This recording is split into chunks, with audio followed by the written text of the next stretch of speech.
I don't know, I would like to think that you can keep making great work late in your career. You know, there are all these examples where, you know, mathematicians did their most important work at 25 or whatever, and then they never did anything significant after that. I just turned 50, and I've been in games 23 years. You know, Deus Ex did very well, Game of the Year. Dishonored 1, same thing. Dishonored 2 has got over 100 Best of awards so far. Like, we're very, very proud of, and we're very lucky, honestly. But like, the question is like, what drives you? And honestly, there's this sense of desperation, like, how many more years in games do I have? Can I be working on games at 60 or 65? That's crazy. But I'm just getting to this point where I feel like I get it, and I feel like I can bring something more to the player and make a better crafted experience for the audience.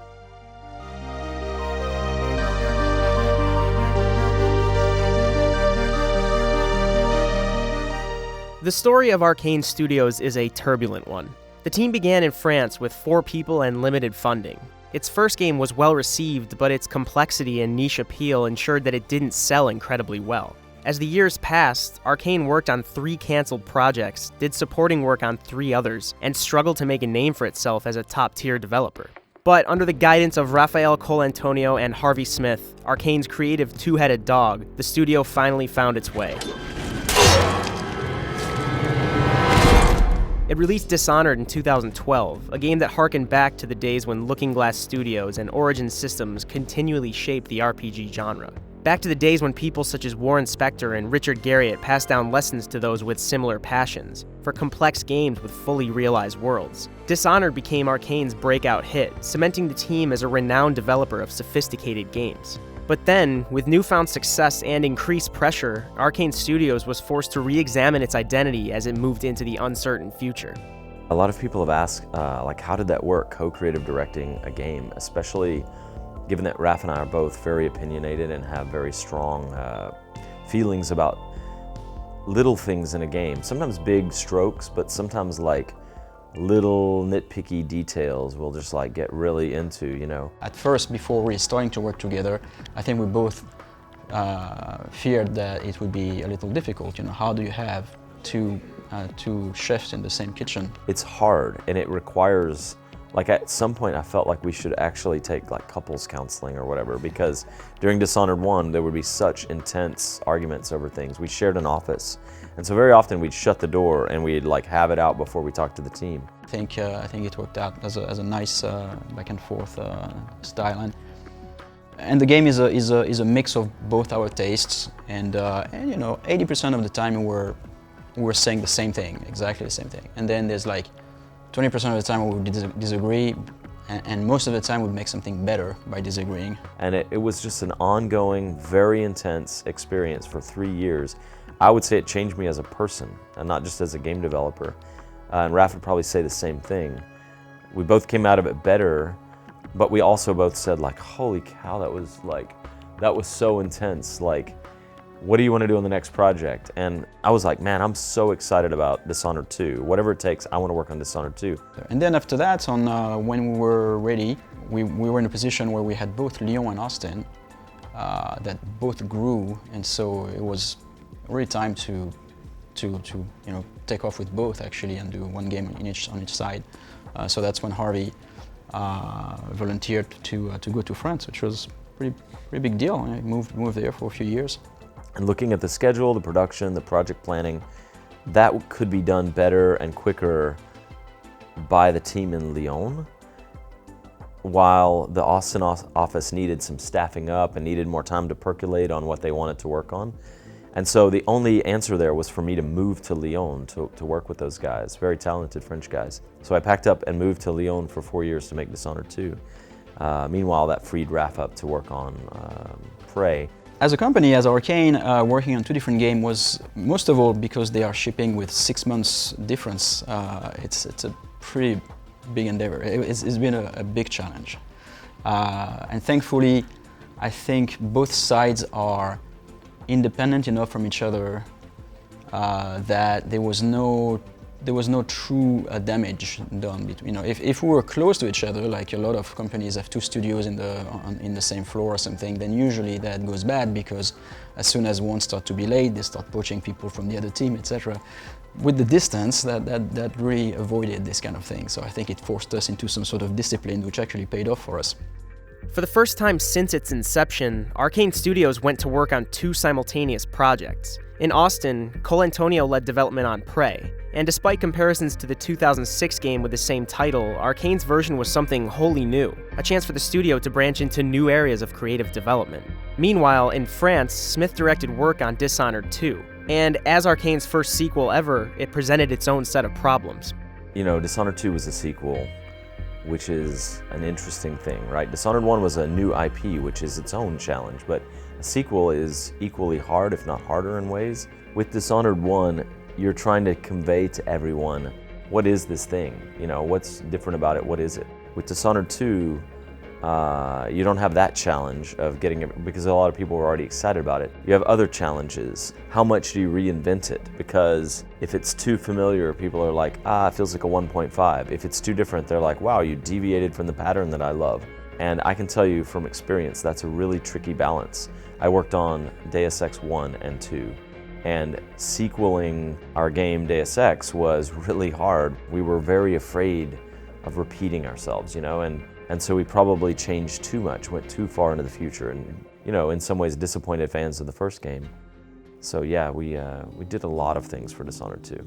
You know, not only did we double up the characters and the cities, but we really took all the core systems, the stealth and the combat, and we were a little nervous about this, but the game design team felt very strongly about deepening all of that.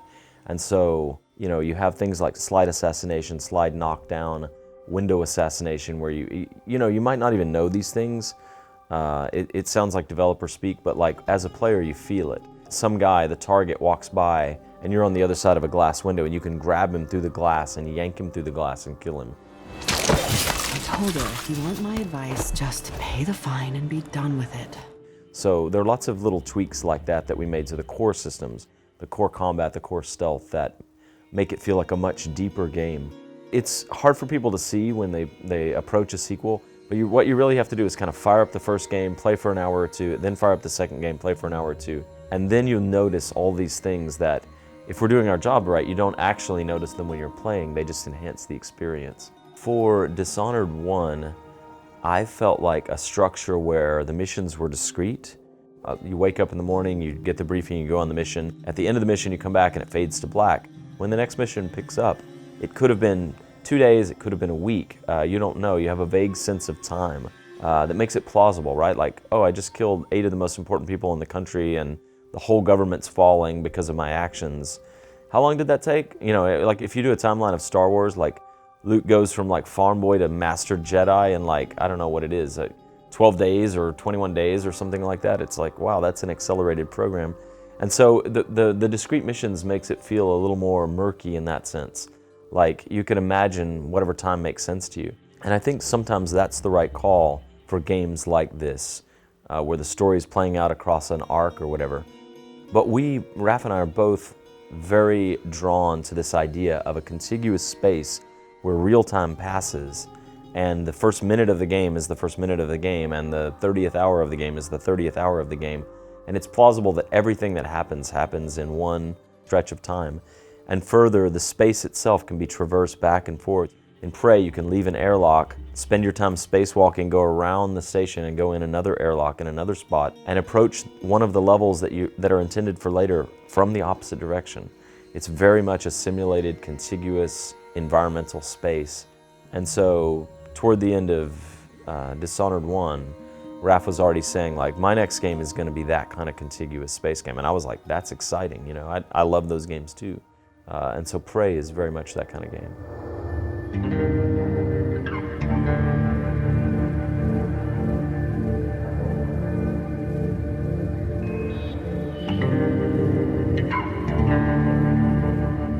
Prey is more focused on survival. You are trapped on board of a space station where there are hostile aliens, and really you don't have much with you. You're on your own and you need to escape. And so that's the main difference in terms of drive and power fantasy. And also the structure, unlike Dishonored, which is mission-based, this one is more like one big contiguous space. So it's kind of like, it's a persistent open world in a way on board of a space station, which you can explore in and out. You can also fly around in zero-G. We did not necessarily go as weird. I don't know if weird is the word, but as exotic as Dishonored, simply because I think our focus was somewhere else. We wanted to go exotic on the aliens. But we did transgress the worlds to some degree in Prey because we actually rewrote part of the history of the real world. In our world, we came back to the 60s and decided that somehow Kennedy had survived this assassination. And then that's a what-if moment where a lot of things have changed from there. Not enough that you feel like this is kind of a weird world, I don't understand where I am, but enough that it is a little off and therefore calls for your curiosity, I think, and that's what we wanted. So when you explore the world of Prey, it does feel familiar, but it also feels different. And you want to know why all these things are a little different, and you start to get used to this new world and new reality.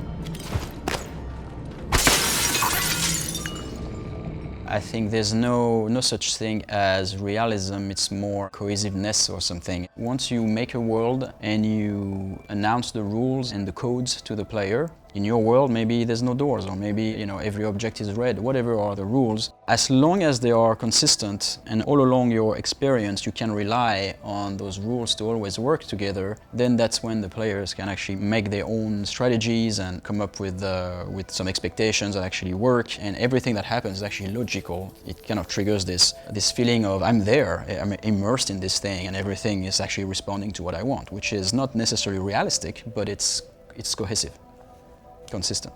I think there's no stronger narratives than the one that are somehow generated by the player and their actions.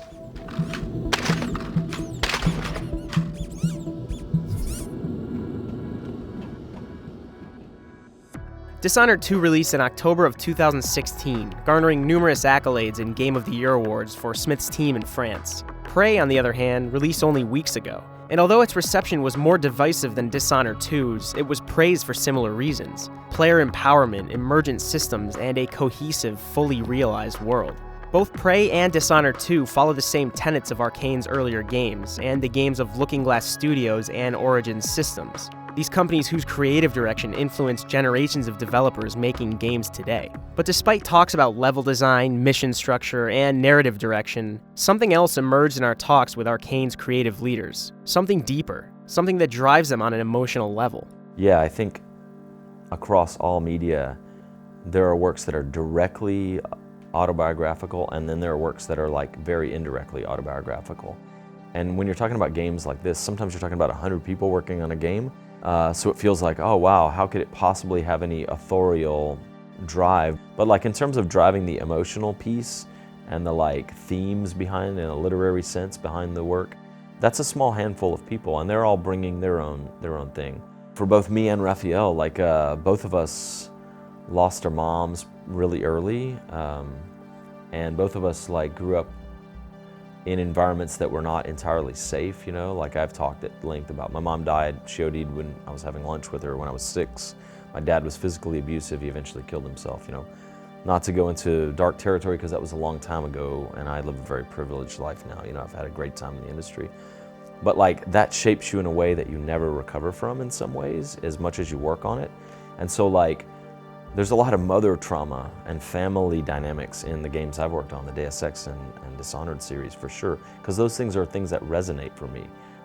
They still like elicit some kind of like thing I'm grappling with, they elicit some feeling.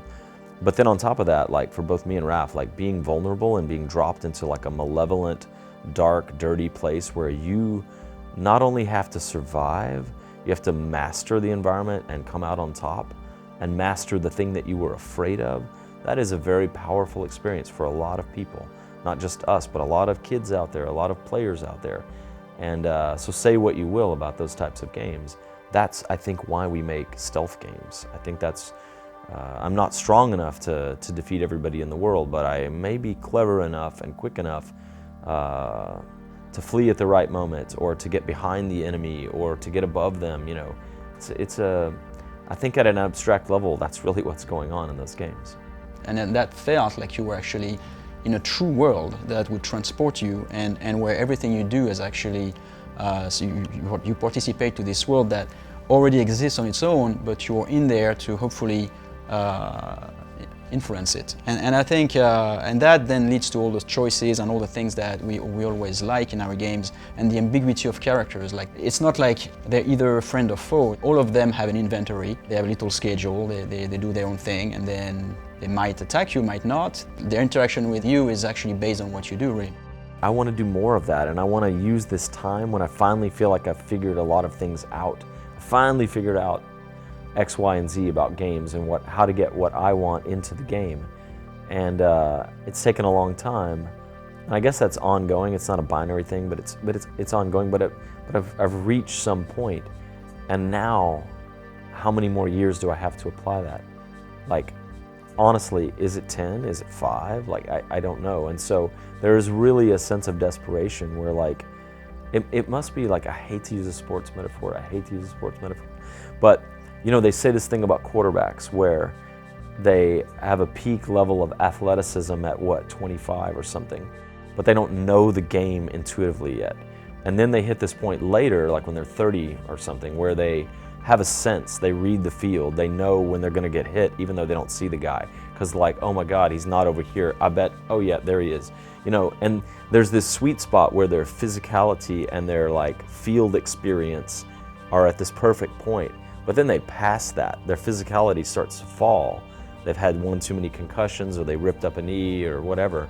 But their sense of the game and their ability to motivate the team and to call the right play and to drop that play and improvise goes up at the end. It must be very frustrating to like, to realize that like, if I just had my body from 10 years ago, I would be a master at this game now.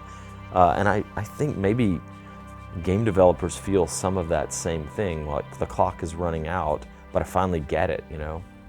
As long as you're learning and as long as you're surrounded by smart people that challenge you, which is definitely the case at Arkane, I think you can still learn. And great teams are very often made of a handful of very smart green people that you've pulled in from a diverse crowd of people that are just getting their start, buttressed by veterans that have gone through this over and over, and they know why that thing won't work or why maybe you need to tweak it a little bit. And that combination of youthful energy and experience is very powerful.